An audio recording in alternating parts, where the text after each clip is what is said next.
The 45th presidential election in American history took place on November 8, 1960. It was the first one in which Alaska and Hawaii could both feature and participate. Dwight David Eisenhower had a very good run, though he was the first president in American history not allowed to seek a third term. His vice president for 8 years, Richard Milhouse Nixon, now enthusiastically sought the presidency. Several Republicans supported Nelson Rockefeller, the governor of New York and the member of the wealthy Rockefeller family.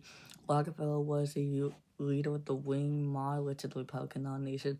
After Rockefeller decided to drop out of the race, Nixon won the Republican nomination easily, winning 90% of the vote, though he was a little worried that he didn't have the Rockefeller Republicans on his side. The Democrats knew that they had to nominate someone extremely exciting to get back to the White House. Many Democrats were interested and new to the national scene, but many said that most of the Democrats were mad, just not exciting. There was Wayne Moore's one of the nominations.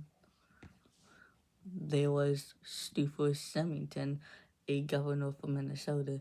Then there was Ali Stevenson, the former governor of North Carolina, lost the last two presidential elections to Dwight David Eisenhower. Wayne Morse, a senator from Minnesota. Lyndon Johnson, the Senate Majority Leader from Texas. Hubert Humphrey, a U.S.A. senator from Minnesota. John F. Kennedy, a senator from Massachusetts. And despite all criticism that Fitzgerald Kennedy was too young to be president, Kennedy was just 43 after all. The Democratic Party went with him anyway. Even though Kennedy and Lyndon Johnson both had their disagreements, Kennedy helped unite the party behind him by asking Johnson to be his running mate, and Johnson accepted. So it was Richard Nixon with Henry Kellogg Jr. versus John F. Kennedy with Lyndon Johnson. Since the economy was strong, but Lyndon would draw huge enthusiastic crowds everywhere he went. Nixon promised to campaign in all 50 states, even Alaska and Hawaii. Lyndon Johnson greatly helped Kennedy by aggressively campaigning for him in the South. It was actually a smart move to choose him as a running mate. Still, several people criticized Kennedy for his youth, and just like with Al Smith way back in 1928, 30 years earlier, there were plenty of people who did not want Kennedy a Roman Catholic because of his religion. Since the economy was strong, Nixon and Kennedy often attacked people on foreign policy. Believe it or not, this was the first one in which live television ads and there were presidential debates. For the first debate, most people who listened to it on the radio mostly agreed that Nixon won. However, most of them who saw it on TV mostly said and agreed that John Fitzgerald Kennedy won. Many people just say that Richard Milhouse Nixon looked uncomfortable and weak. He was tired from campaigning all day.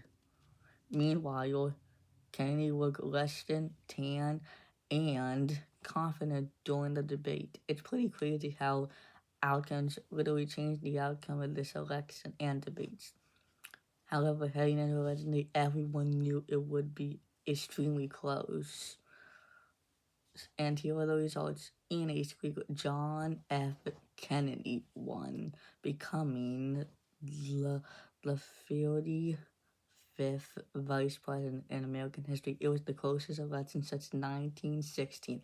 How close? Well, in Nixon's home and birth state of California, Kennedy appeared to win by 30,000 votes.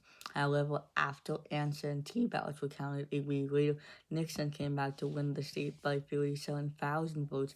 As with many close elections, the losing side accused the winning side of voting frauds, especially in Illinois and Texas. If Nixon would have won those two states, he would have won the election.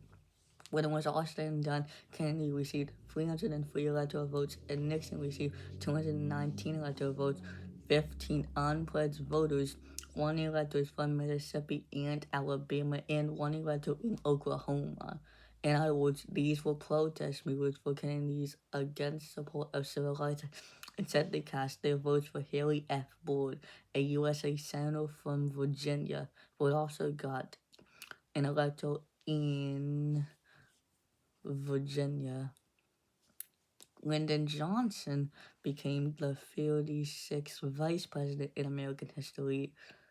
At age 43, John Fitzgerald Kennedy was the youngest person to ever be elected president and the second youngest to have the title of youngest presidents in American history.